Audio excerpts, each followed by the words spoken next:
أعوذ بالله السميع العليم من الشيطان الرجيم.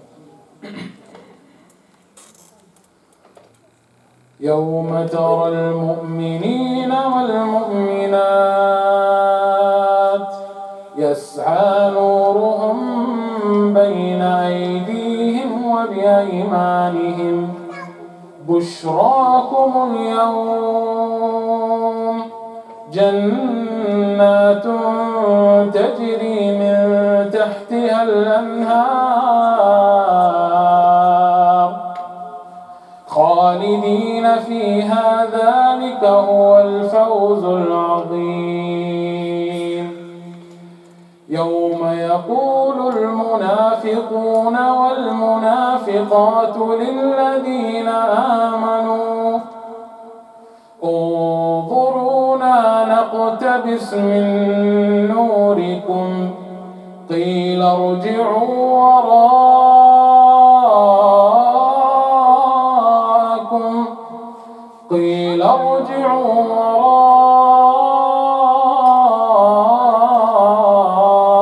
وراءكم فالتمسوا نورا فضرب بينهم بسور له باب باطنه فيه الرحمة وظاهره من قبله العذاب ينادونهم ألم نكن معكم قالوا بلى ولكنكم فتنتم أنفسكم وتربصتم وارتبتم وغرتكم الأماني حتى جاء أمر الله وغركم بالله الغرور. فاليوم لا يؤخذ منكم فدية ولا من الذين كفروا مأواهم النار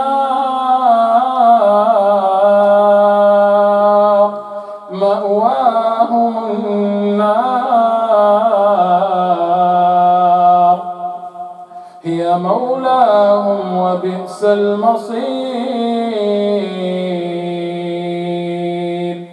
ألم يأن للذين آمنوا أن تخشع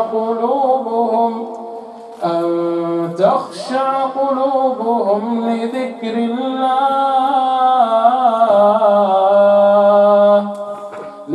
الله وما نزل من الحق ولا يكونوا كالذين أوتوا الكتاب من قبل فطال عليهم الأمد فقست قلوبهم وكثير منهم فاسقون.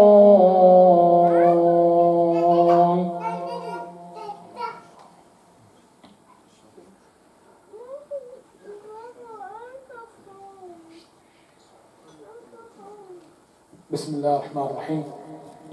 نحمد الله حمد عباده الذاكرين الشاكرين ونصلي ونسلم على المبعوث رحمة للعالمين نبينا وحبيبنا ومولانا محمد وعلى آله وصحبه أجمعين. We express our gratitude and our praise to Allah subhanahu wa ta'ala, that of His grateful servants, and we send our salutations and our prayers upon the one who has been sent as mercy to the world, our prophet and example and our beloved Mohamed sallallahu alayhi wa sallam, his family, his companions, and upon everyone who follows the guidance until the day of judgment. May Allah subhanahu wa ta'ala gather us with them inshallah on the day of judgment like He gathered us here today. We praise Allah subhanahu wa ta'ala for a blessing to be from the ummah of Muhammad sallallahu alayhi wa sallam. We ask Allah subhanahu wa ta'ala to allow us to be from His followers that will meet Him sallallahu alayhi wa sallam upon entering Jannah and receiving that cup of drink from the Kawthar, whereas afterwards we'll never taste any thirst. And we praise Allah subhanahu wa ta'ala and thank Him for giving us the ni'mah, the blessing of receiving the guidance of the Quran and the hadi, the guidance also of His Prophet sallallahu alayhi wa sallam. We ask Allah subhanahu wa ta'ala, like I said, to gather us inshallah in Jannah with our Prophet sallallahu alayhi wa sallam and his family and companions. So the talk inshallah for tonight will be about the success in obtaining knowledge of deen. So first, of course, we have to take in consideration the ayat that will put things in perspective for us, where Allah subhanahu wa ta'ala said, هل يستوي الذين يعلمون والذين لا يعلمون? Are those who have knowledge and those who have knowledge equal? This is a rhetorical question Allah subhanahu wa ta'ala asked, pointing out the obvious, that those who obtain knowledge are much superior and better.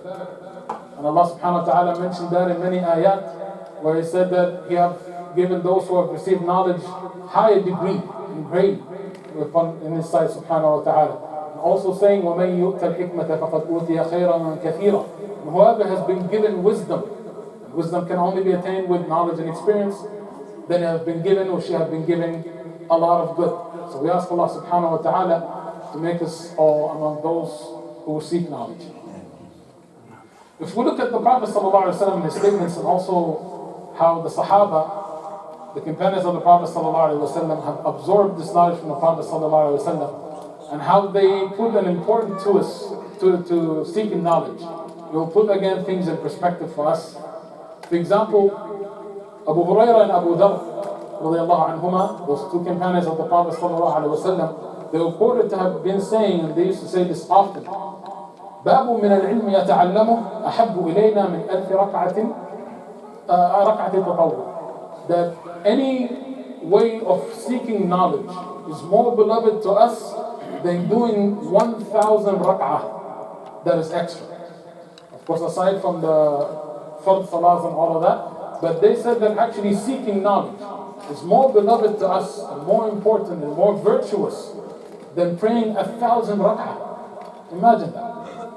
So put things in perspective. And also when we go into looking at hadith, like for example, there's a hadith that's mentioned in the Musnad of Imam Ahmed, rahimahullah, whereas in it he mentioned that there was a man that was sitting with Abu Darda, the companion of the Prophet sallallahu alaihi wasallam, in the masjid in Damascus, nowadays Syria. Allah subhanahu wa ta'ala free them from injustice. They were sitting at the masjid and a man came and he said, Ya Abu Darda, I came from Masjid Rasulullah sallallahu alaihi wasallam. I came from the Masjid in Medina. And I came here not seeking any help with anything. I only came all the way here. We're talking about a whole month worth of travel. A whole month from Medina to Damascus, traveling. He said, I came here not to seek any kind of help or aid or anything. I came here only because I heard that there's one hadith that you relate from the Prophet ﷺ that I haven't heard from you yet. I came here to get it from you. I came here to learn it from you. So Abu Darda, radiallahu anhu arda, started with saying that I have heard from the Prophet ﷺ that he said, من سلك طريقا يطلب فيه علما سلك الله به طريقا من طرق الجنة. The Prophet ﷺ have said, according to this narration from Abu Darda radiallahu anhu, may Allah be pleased with him, he said, the Prophet ﷺ said, whoever sets on a path to go and seek knowledge, Allah subhanahu wa ta'ala will set a path for him to Jannah. Allahu Akbar. So this is the first part of the hadith, but it continues in this amazing hadith, subhanAllah, it's an amazing statement by the Prophet sallallahu alaihi wasallam, where after that he said, وَإِنَّ الْمَلَائِكَةَ لَتَضَعُ أَجْنِحَتَهَا رِضًا لِطَالِبِ الْعِلْمِ. And the angels, they lowered their wings in humility out of being pleased with the seeker of knowledge. So not only that Allah subhanahu wa ta'ala sets a path for you to Jannah and make it easier for you to enter Jannah when you're seeking knowledge, but also the angels physically will actually show their their pleasure with the person who is actually seeking knowledge. وَإِنَّ الْعَالِمَ لَا يَسْتَغْفِرُ لَهُ مَنْ فِي السَّمَاوَاتِ وَالْأَرْضِ وَمَنْ فِي الْأَرْضِ وَالْحِيتَانُ فِي جَوْفِ الْمَاءِ. And everything that is in the heavens, meaning the sky, and on the earth, and even the fish in the sea, ask Allah to forgive the knowledgeable person. Imagine seeking knowledge and attaining that kind of level, where every living being on earth is asking Allah subhanahu wa ta'ala to forgive him by name. Allahu Akbar. Who doesn't want to attain something like this? And it gets even more amazing than that. وَإِنَّ فَضْلَ الْعَالِمِ عَلَى الْعَابِدِ كَفَضْلِ الْقَمَرِ لَيْلَةَ الْبَدْرِ عَلَى سَائِرِ الْكَوَاكِبِ. And the merit of the knowledgeable person, the scholar, over a devout worshipper. So we're comparing somebody who's knowledgeable versus somebody who's not knowledgeable, but he spends or she spends a lot of time into worshiping Allah subhanahu wa ta'ala. Alim and alim. The alim is so much superior. The Prophet ﷺ said is like the full moon is more superior than the rest of the stars on the sky. Imagine trying to compare a full bright moon with the little specks of stars that you see around it. He said that is the difference between a knowledgeable person and a person who is just known as a worshipper. وَإِنَّ الْعُلَمَاءَ وَرَثَةُ الْأَنْبِيَاءِ. The scholars are the inheritors of the prophets, which is a very famous part of this hadith. وَإِنَّ الْأَنْبِيَاءَ لَمْ يُوَرِّثُوا دِينَارًا وَلَا دِرْهَمًا. That's, of course, the prophets have not left in inheritance any money or wealth. وَرَثُوا الْعِلْمِ فَمَنْ أَخَذَهُ أَخَذَ بِحَظٍ وَافِرٍ. But they have left knowledge. Those prophets have left behind knowledge as inheritance. So whoever takes from it, then have taken a lot of wealth. May Allah subhanahu wa ta'ala make us amongst the ones who are truly wealthy. Right? Everybody wants to be Elon Musk. But imagine being the Elon Musk with hasanat, with deeds with Allah subhanahu wa ta'ala. That's when it really counts. That's when it's going to really matter, inshallah. Also, we can hear statements from our scholars like Imam Ahmed ibn Hanbal, rahimahullah. Mohamed ibn Hanbal should be well known to every single Muslim here. Right? That name, the moment we hear, we should know the amount of the wealth of knowledge that he has left behind. The debt that we owe to him.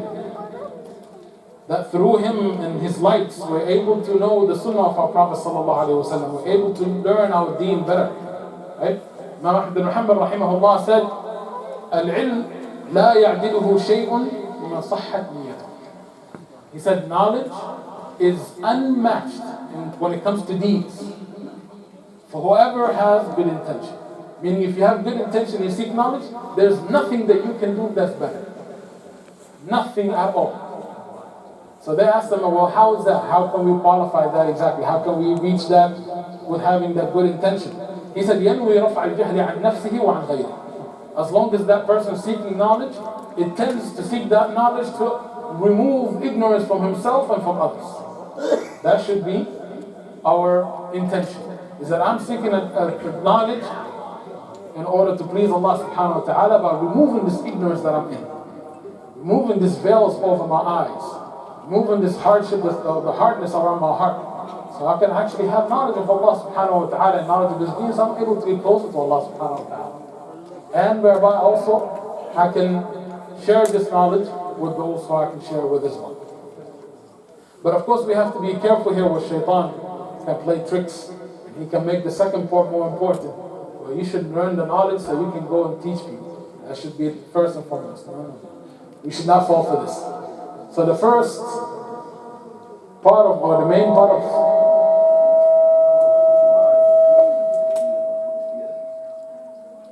of our intention is that I am seeking knowledge to remove this ignorance from myself. And we will see, inshallah, the ramifications of being in ignorance. And it's very dangerous to our deen and very dangerous for our akhirah. Allah protect us all. So, in the Quran we also see an ayah where Allah subhanahu wa ta'ala said, قُلْ هَذِهِ سَبِيلِي أَدْعُو إِلَى اللَّهِ عَلَى بَصِيرَةٍ. He said, say that this is my path where I call to Allah subhanahu wa ta'ala ala basira. I am calling to Allah subhanahu wa ta'ala upon guidance, upon foresight, understanding, meaning that's based on knowledge. Right? So we cannot call to Allah subhanahu wa ta'ala upon ignorance or compounded ignorance. So we have to actually seek knowledge in order to be, amongst those Allah subhanahu wa ta'ala described in the Quran as those who call to Allah subhanahu wa ta'ala. And if we notice, the Prophet ﷺ mentioned a very important hadith one time, where perhaps we don't link it directly to knowledge, but it all have to do with seeking knowledge. The Prophet ﷺ said, لا حسد إلا في اثنتين. There is no envy that is allowed, except in two things. Envy, of course, is very negative. We should not envy somebody, right? That's what we know. That's why in Arabic there's two words actually. There's hasad and ghibta, right? But ghibta is included under a type of hasad. Hasad meaning that you look at something that you would like.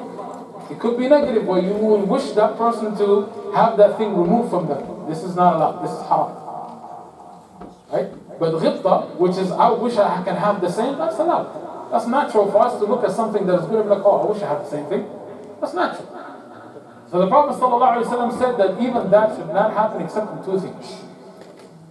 The first one that he mentioned ﷺ in that hadith is that you envy a man or a person who Allah subhanahu wa ta'ala gave a lot of wealth, and that person is spending it for the sake of Allah day and night. And you wish to be somebody like that. You can have a lot of wealth that you can spend in the way of Allah subhanahu wa ta'ala. And also another person is, you should envy, is somebody who has been given knowledge of the Quran, so that person recites it throughout the day and night. These two things require knowledge. The second one is very obvious. You have to seek knowledge of the Quran to be able to be from the people of the Quran. May Allah make us all from the people of the Quran. Carriers, memorizers, and people who understand and practice the Quran. So this is something that we should envy, to be able to attain the knowledge of the Quran and command of the Quran to that level. And having the tawfiq from Allah subhanahu wa ta'ala to be able to recite it throughout the day and night. That can only happen when Allah subhanahu wa ta'ala permits something like this. And there's an honor in that. The first one is having that wealth. How would you be able to spend it in the way of Allah subhanahu wa ta'ala without proper knowledge? Right? Knowing all the ways of zakah and sadaqah that should go into, and spend it in a way that is actually pleasing to Allah subhanahu wa ta'ala properly. How many people who have wealth and even have good intentions, but they're not able to really spend it in the way of Allah subhanahu wa ta'ala properly? So that actually also requires much knowledge and practice of that knowledge as well.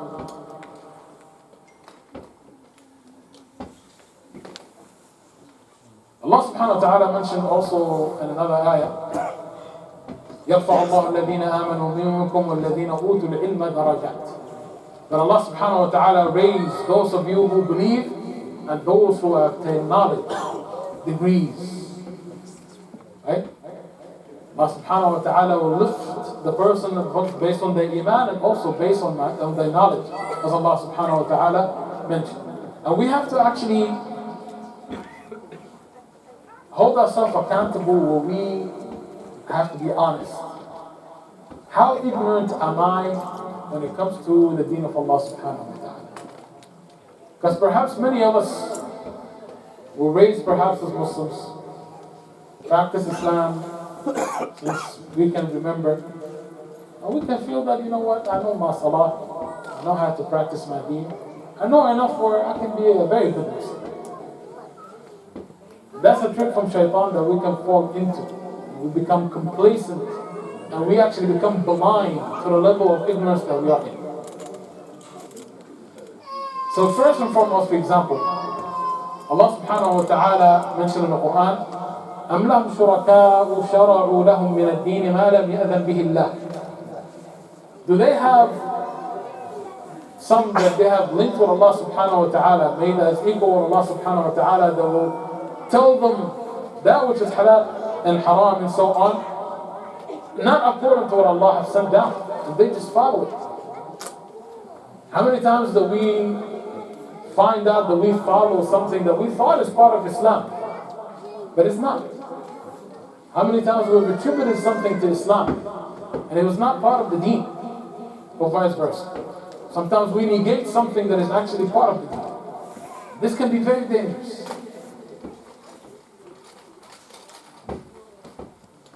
This is a hadith, before I go into actual examples. There are hadith of the Prophet ﷺ. They are scary, to say the least. And if it does not motivate us to seek knowledge, I don't know what would. So there's this hadith from Ali radiallahu anhu arda, where he said that the Prophet sallallahu alayhi wa sallam said, يوشك أن يأتي على الناس زمان لا يبقى من الإسلام إلا اسمه.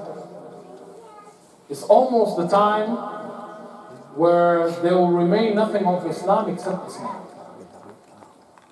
And this is something that we start to actually see. There are many people that come from countries that are considered Muslim countries, Muslim majority countries, that don't know anything about Islam. They're born with a Muslim name from a Muslim family and all of that, but because of colonization and so many things, I'm talking about totally ignorant of Islam. They don't know Surah Al-Fatiha, perhaps never even heard it ever in their life. We're talking about grown men and women. Some of them actually will travel outside and they come like, hold on, I'm drinking beer. I thought you were Muslim. What's wrong with that? They never even knew that alcohol is haram in Islam. And that's how ignorant they are. This exists in this day and age. So this is not something that is far-fetched. This is something that is growing. We ask Allah subhanahu wa ta'ala to protect us from that. But the Prophet sallallahu alayhi wa sallam said, يُوشِكَ أَنْ يَأْتِيَ عَلَى النَّاسِ زَمَانٌ لَا يَبْقَى مِنَ الْإِسْلَامِ إِلَّا اسْمُهُ.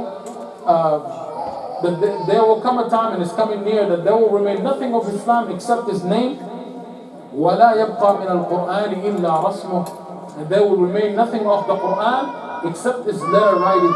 It's just written, but it has no effect on people who don't know anything about the Quran. مَسَاجِدُهُمْ عَامِرَةٌ وَهِيَ خَرَابٌ مِنَ الْهُدَى.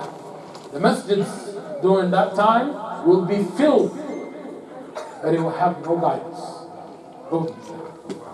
Again, this is because of the ignorance, the compounded ignorance that is continuing to grow. This is the statement of the Prophet sallallahu alaihi wasallam. علماؤهم شر من تحت أديم السماء من عندهم تخرج الفتنة وفيهم تعود. Their so-called scholars of the time will be the worst of people under the sky. This is the statement of the Prophet sallallahu alaihi wasallam. They will be the source of fitna, and it will come back to them to hunt. This is something that the Prophet ﷺ said is approaching near. This is all because of not attaining knowledge. All because of allowing ignorance to grow and fester. Another hadith, or hadith ibn al-Yaman radiallahu anhu said that the Prophet ﷺ said, يَدْرُسُ الْإِسْلَامُ كَمَا يَدْرُسُ وَشْيُ الثَّوْبِ. That Islam will decay just like clothes are decaying. You know how, for example, you buy, have you ever like bought something, a shirt or something like this, had bright colors and patterns and all of this, and you've had it for 10, 15 years or something like this, and you come back and take it out, it's faded, almost gone. It's the colors are barely recognizable. Or I don't know if you have seen some of those memes that show you, for example, one of those teddy bears that bought two at the same time. One of them have been used for 10 years, one has been in storage, and they're like, look at the difference, the color is different, everything is faded, even like the shape is different now. So imagine the Prophet ﷺ is describing, saying Islam will be in that type of state, will be almost unrecognizable after some time. حتى لا يدرى. This is a continuation of the statement of the Prophet ﷺ. حتى لا يدرى ما صيام ولا صلاة ولا نسك ولا صدقة. Islam will right away until it's unrecognizable, until there come a time where people will not know what is fasting, what is siyam, what is salah, what is rituals, what is giving charity. All of that will be completely not only forgotten, not practiced at all. So we have to take these statements of the Prophet ﷺ very seriously. Like I said, this is something that is set in time already from early on, and it continues to grow. And the ramifications are huge. For example, there is a story of kind of an upcoming scholar, if you will. Somebody who was still a student at the time, learning and seeking knowledge. He's been studying at the time for about 15 years or so. And this was very normal back then. To study for 15 years, you're still a student. You're a nobody. Right? A lot of people nowadays are like, 4 years, that's it, I've mastered it. Finished it all. No. Back then, 15, 20 years, this is, mashallah, you started, very good. You still got a long way ahead of you. So this young man, I've actually been studying for about 15 years or so. And he's traveling, he's going from land to land. So back then, of course, they have to travel in caravans. Just like nowadays, usually, travel in planes, buses, they travel in groups for safety. People from different walks of life, for different purposes, different reasons are traveling. So he has a big bag of his books that he wrote himself. Back then, you can't just go to a library and buy a book. You want a book, you're going to copy it yourself, or pay for somebody to copy it for you. Right? So for the students of knowledge, they will go and sit with the Shaykh who've written those books, who have an ijazah on those books, and they will sit down and the Shaykh will dictate and explain. So they'll write the book down, and on the edges they'll actually write explanations and notes and all of that. So each book is unique to that student. It's like one of your own kids. Spend time to write that book. So he has his books that have collected over all these years in one bag, and another bag with clothes and some money and all of that. While they're traveling in this caravan, they were met by some highway robbers. Highway robbers, they stopped everybody in the caravan and took everything from them. Everything. They took the animals that were with them, even their clothes. They left them barely with enough clothes to cover their awrah, and that's it. Took everything away from them. So this Shaykh, the scholar, was sitting down. He's like, I need to get away. I found a way to get my books. I can't lose my books. This is the combination of everything that I've had, everything I've learned. So he musters up the courage after some time, and he gets up, and he's trying to approach the bandits who are actually up looking at everything and tallying what they've got and everything like that. So he goes up, and they said, go back, otherwise we might kill you. He said, I just want to talk to you. What do you need? He said, you've taken something of mine that will not benefit you, and you taking it from me will harm you. What is that? You have my books. You're not going to use them. You can't sell them to just a random person. And I'm going to, suffer, because this is all my knowledge. I have it in these books. Where is it at? That bag? Okay, let's look. He looked and said, yeah, this is his books. Look, give it to him. So they gave him his books. And then he looked at him, and he's like, it doesn't look right. Having the Shaykh, stripped down to his kind of underwear, just barely covering how it doesn't feel right. Give him his clothes back. They gave him his clothes back. I kind of like this guy. He's, mashallah, he does look kind of like a Shaykh. He looked the look, he's having the character, everything. Give him his camel back. Give him the rest of his clothes and everything. They gave it to him. And actually the head of the bandits is starting to really like the Shaykh. So he's like, you know what? Here, hold up. He took out some gold and silver and other. He had extra money. This is for you to keep. He said, no. Hey, this is where we stop. This is haram. This is money that you just took from everybody that's in the caravan. I'm not going to take that from you. He said, what do you mean? Oh, Allah, this money is more halal than the rainwater. That's what the head of the bandit said. What are you talking about? Wallahi, he swore by Allah. This money that we took from everybody, wallahi, is more halal than rainwater. Like, I'm looking at you. You stopped us and robbed everyone. He said, you want me to show you how it's halal? Go ahead, show me. Okay, have a seat. He just called somebody from the caravan, one of the merchants. Come over here. So of course he's standing there. He's afraid for his life. Yes. He's like, what kind of business are you in? He said, I'm a jeweler. Yeah, I sell silver and gold and all of that. He said, okay, I have a question for you. If you have 80 grams of gold, you have about 200 grams of silver, and before the year have turned, your gold have went from 80 grams to 100. Do you include that part of the zakat for this year, or is it part of the zakat for next year? What? I don't know. Oh, you don't know. Okay. So what about if you have gold that is actually used for jewelry versus gold that's just there as used as currency, and you actually combine them before the year is over? Do you combine them together as the same nisab, or does it have separate nisab for the zakat? What? Oh, so that means you never paid zakat from your business for the gold and silver. He said, to be honest, no, I never. He said, okay, go. You over there, come here. What kind of business do you have? He said, I have camels, sheep, livestock. He said, okay, question. If you have 4 camels, and before the end of the year, one of the camels gave birth, so now they're 5. Is it part of nisab for this year or for the next year? What? I don't know. He asked some other question. The same thing. Okay, what about the sheep? You have this, and that happened. What happened with this? I don't know. So you don't pay zakat. Move to the side. You called another merchant. The same problem. You haven't paid zakat. Showed them 4 or 5 people. None of them know how to even calculate their zakat. So he said, you see, they've never paid zakat. So Allah sent us as punishment, take this money for zakat. Where's the punishment from Allah? Right? So, in the story first we see compounded ignorance. The ignorance of the people who are having all this wealth that don't know even how to practice one of the pillars of Islam. And how many of us nowadays have no clue how to actually pay our zakat? And this is a pillar in order for you to be even Muslim. This is the bare minimum.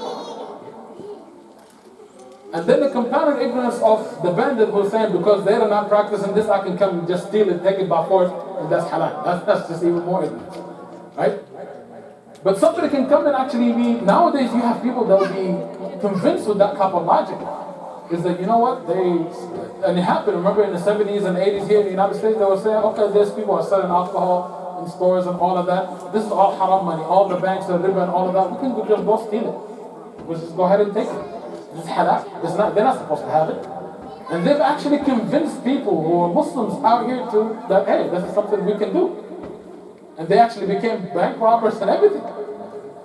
Right? And this is all because of the ignorance that we're in.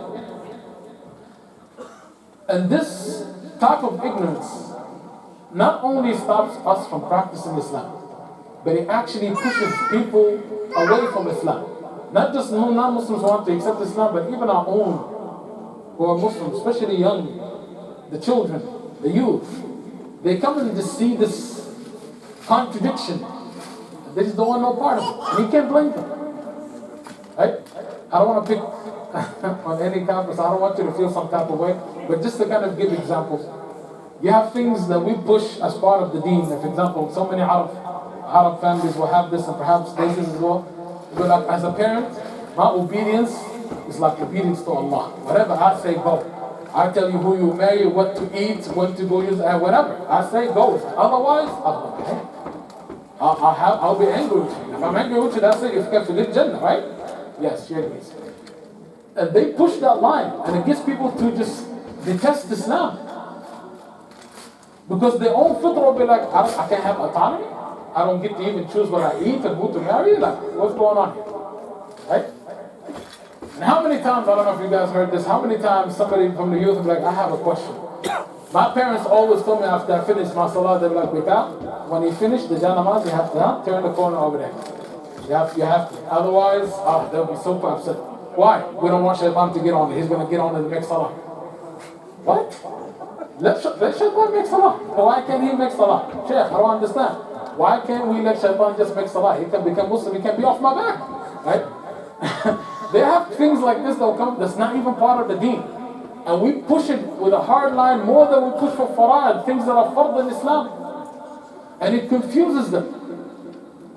Right? So they see the hypocrisy in some of the things we teach. The contradictions in the things that we teach because it's not from Islam. And they think and they've been taught that it is part of Islam. And it gets them to reject Islam in its totality. So this is very, very dangerous. People perhaps will say that, you can't expect everybody to be learned. You can't expect everybody to be a scholar, which is true. But the thing is, when we say these statements, a lot of times we take that to the extreme as well. We're not saying everybody should be a scholar. But at the same time, don't let that deter you from trying to reach that level. Until recently, we're talking about even a few decades ago, so all the way to let's say the 90s. For example, if you look in Sudan, the part of Sudan that perhaps everybody knows, the only part of Sudan everybody knows, Darfur. Right? Everybody probably have heard of it on the news. War and all kind of craziness. What else do you know about Darfur? Perhaps nothing. Did you know all the way up to the 90s that 1 out of every 2 was a Hafiz of Quran in Darfur? Half of the population, men and women together. So it's not something that's far-fetched. We even have in our history books, there's for example a story of a prince from Andalusia, which is today Spain, when the Muslims used to rule over that land. He wanted to get married. His father asked him, I have all of these rich merchants and all of that. They wanna, they wanna get married into the family.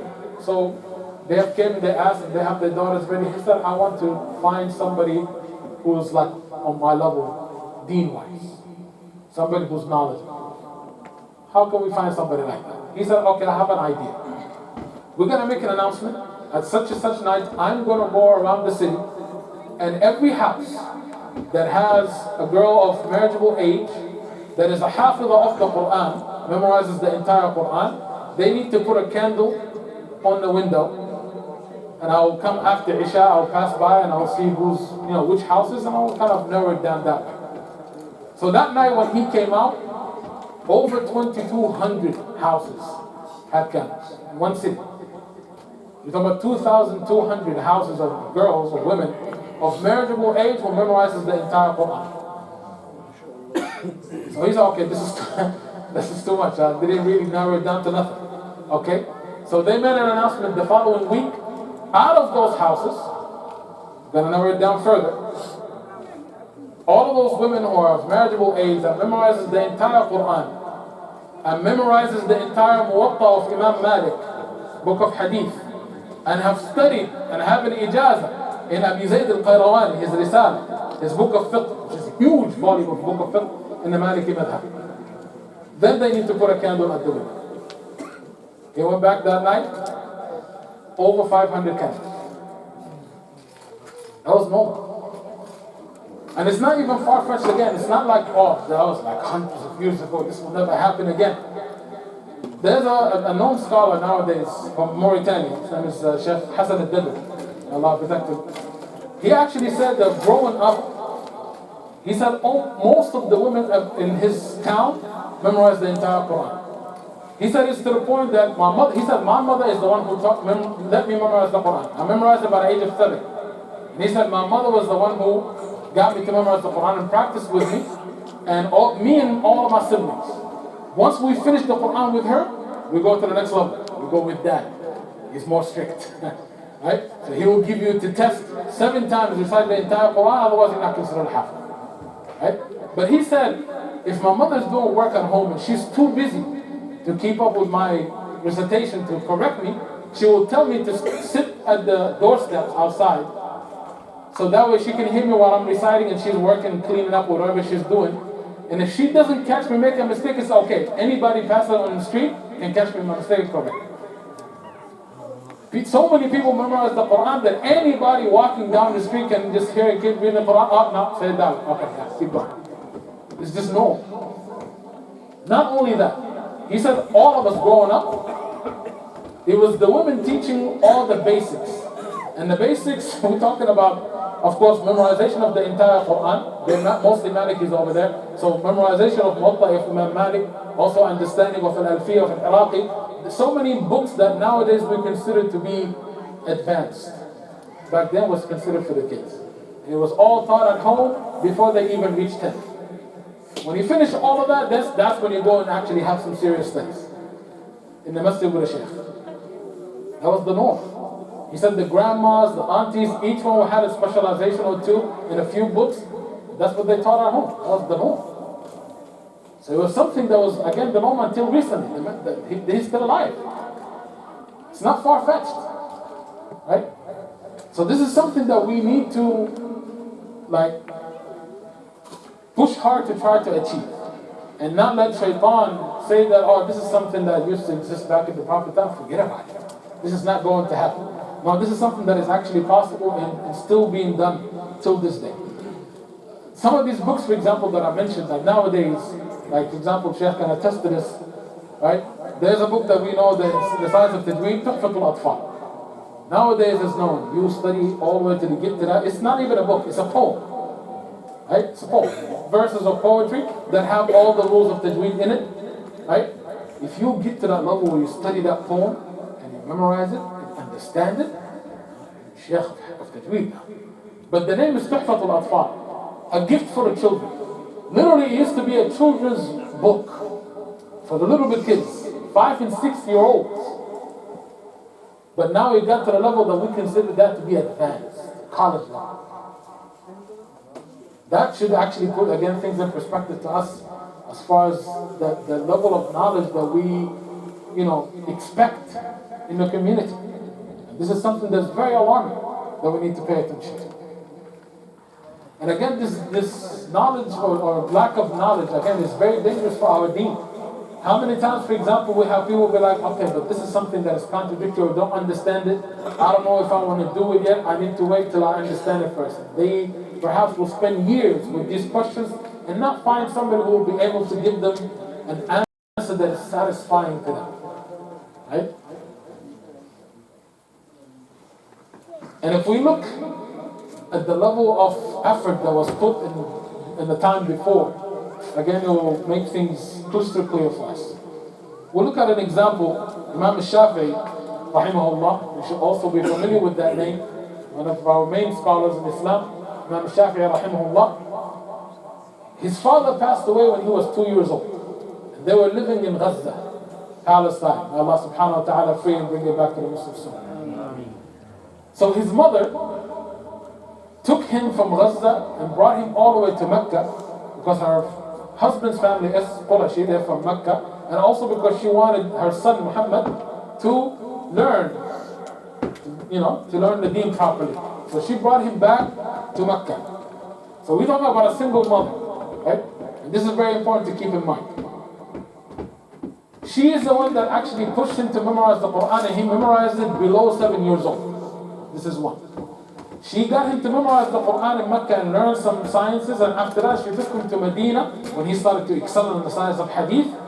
After 7 years old, she took him to Medina so he can learn directly from Imam Malik rahimahullah. Right? And this is something, again, that's not unique to Imam Shafi'i rahimahullah. Imam Shafi'i was an orphan. He was an orphan. He was raised by a single mother. The same with Imam Abu Hanifa rahimahullah. The same with Imam Ahmed ibn Hanbal rahimahullah. The same with Imam Bukhari rahimahullah. All those men were raised by single women. And I'm saying this, and it's important because some people will be like, well, it's difficult. It's hard, where we live and the work and the this, to find somewhere we can learn and attain knowledge. If you have the willpower and you actually understand how important it is, you will do whatever it takes to attain that knowledge. Imam Shafi'i rahimahullah, like I said, memorized Quran below 7, went to study with Imam Malik rahimahullah. When he went, they were so poor. Because again, he's Qurashi. He's from the type of Quraysh, and they were getting a stipend from the government because they are related to the Prophet sallallahu alaihi wasallam. So that was enough burden for them to have somewhere to live and something to eat. They didn't even have enough money for her to buy him a pen, ink, paper, none of that. So for a long time, when he first went actually to Imam Malik rahimahullah to study with him, he's a young kid, barely over 7. He sits there. Imam Malik rahimahullah is teaching his muwatta. He has nothing to write with. So what does he do? He's like, okay, you know what? He's listening to Imam Malik. He does this with his hand. He wets his finger and he writes on his hand. Imam Malik is saying hadith and he's doing this, writing with his hand, with his saliva, on his hand. He did that the first day, the second day. The third day, Imam Malik has been noticing this whole time. He's like, you know what? Don't come to my class anymore. Why? He said, you're playing around? How am I playing around? He said, you don't have no pen, no paper, no nothing, and you're over here just, what are you doing? He said, I'm writing down your hadith that you're teaching. Let me see your hand. Nothing written on there. You're doing that with your saliva. He said, but I'm poor. I don't even have enough. My mother cannot buy it from me. He said, so you're wasting your time. He said, no, I'm not. If you want me to, I can tell you all the hadith that you taught in your class for the last 3 days. He said, go ahead. And he told him, the first day you taught this hadith in order. All the hadith. Second day you taught in order. And the third day in order. So he was, of course, impressed. So he said, I'll take care of all the things you need. And Imam Malik rahimahullah was also well-to-do. So he bought him the things that he needed. Right? And this happened again, same thing with Imam Abu Hanifa, with one of his students, the same thing Abu Yusuf. Again, was very poor. His mother was like, I need him to work with me. I can't have him be sitting over there and studying. He's like, I'll pay for it. Don't worry. We need to invest in people that we can see that will actually benefit the ummah. This is something that's very necessary. And again, this is something that we see in all of the greats. They push to the limits, right? So for example, Imam Bukhari rahimahullah, his mother, again he was an orphan. His mother took him and his brother from Bukhara all the way to Mecca for Hajj, and she left her son there, Imam Bukhari, when he was 15, 16 years old. And they used to send him money every few months with whoever's traveling, will come and give him a little bit to pass by. But he said at some point the money came late and I had nothing. He was living bare minimum as it is. But he said it got to the point where I would actually take grass, boil it and eat that for days.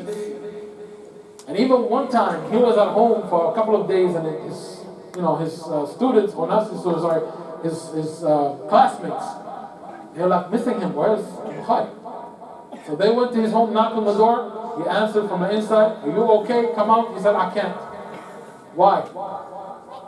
He said, "I had to sell my clothes to have enough food to eat to survive. I don't have enough to come out." To that level. So they actually got together and put enough, and they actually went and bought him some clothes and bought him some food and brought it to him so he can come out and continue study. That's the limits that they pushed him. Which is why they reached those limits that they reached. Which is why they have benefited Islam to this level. One quick another story, inshallah, from Imam Shafi'i, Imam Ahmed. He visited Imam Ahmed, rahimahullah. Imam Ahmed used to tell his children, Imam Shafi'i, great, learned man, his salah, his this, he does. They were so impressed that when he came to visit, they were like, I want to see what all the hype is about. Right? So Imam Shafi'i, rahimahullah, he comes, Imam Ahmed gave him, a thing of water, container of water. It's night time to go to bed. He put it next to him and he leaves it. The daughter of Imam Ahmed ibn Hanbal, she keeps peeking, through her curtains to go and see Imam Shafi'i laying down. She wants to know what all the fuss is about. She wants to see what he does at night time. So she can do the same thing. She kept peeking. And she said the whole time he laid down, he just kept flipping and flopping on his bed. He didn't even get up for qiyam or nothing. When it got close to time of Fajr, he completely, he went to sleep. So the whole night he's, just moving.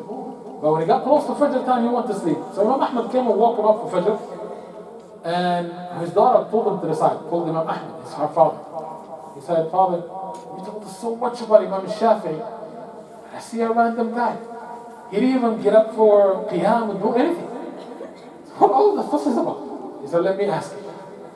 So after Fajr, he said, "Yeah, Imam, my daughter brought something up and I want to ask you about it." He told her. She observed you and she said, "You didn't get up, you didn't do anything. And I even checked the water when she said that and it hasn't been touched. You didn't make wudu or nothing. What's the deal?" He said, "When I laid down, as soon as I laid down, I remember the hadith of the Prophet sallallahu alaihi wasallam, where he said, 'Ya Aba Umayr, ma fa'al al-Mughayr.'" He called the little kid, the brother of Anas radiallahu anhu, Abu Umayr. He said, "What did the little birdie do?" He had like a little bird that was a pet that died. And the little kid was sad. He was like 5 years old. They used to come and tell him, "Ya Aba Umayr, what happened to the Mughayr? What happened to the little bird? It died. What happened to it? What did it do today?" He's playing with him, sallallahu alaihi wasallam. He said, "I remember that hadith, and I couldn't help but ponder and think about it, and it took me all night, but I came up with 70 lessons, practical lessons that we can use from that hadith." He said 70? 70 from that little statement. He said 70, and he started giving it to him, all the 70. One by one. That is mustahab to call even little kids with a kunya. That is doing this, that 70. And then when he finished giving him all the lessons, he said, "Ya Aba Abdullah, would it have been better for a Muslim ummah for me to lay on my bed and figure out those lessons, or for me to stand up in qiyam and do some rak'at? Which one is better?" Ahmed said, "Of course you can, those lessons is better." Right? Just to show you the amount of effort they put in and the amount of extraction that they can get out of from things that we need for the deen that will benefit not only them, that will benefit everybody else. And that again should put things in perspective. Ibadah is very important, but seeking knowledge is even more important. Really quick, inshallah, if I have time for this real quick.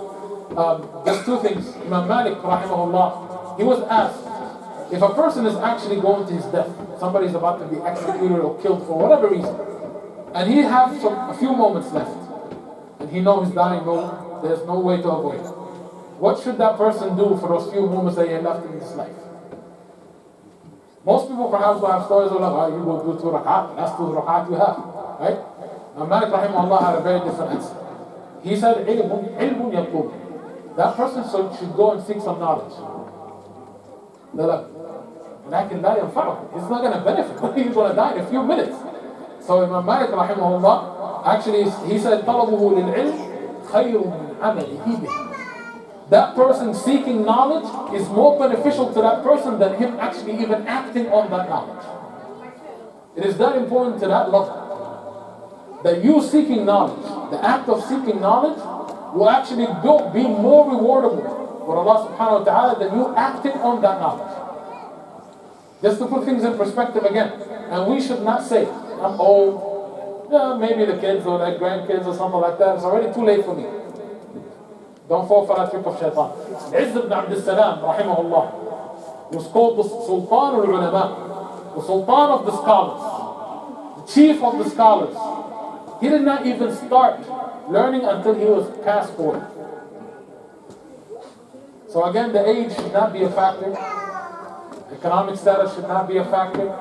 Hardship should not really be a factor.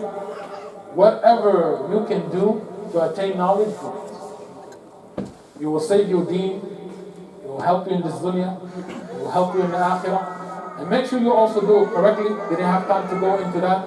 But there is a methodology to gaining knowledge. There is a set standard. A lot of people nowadays are like, I'll do it my way.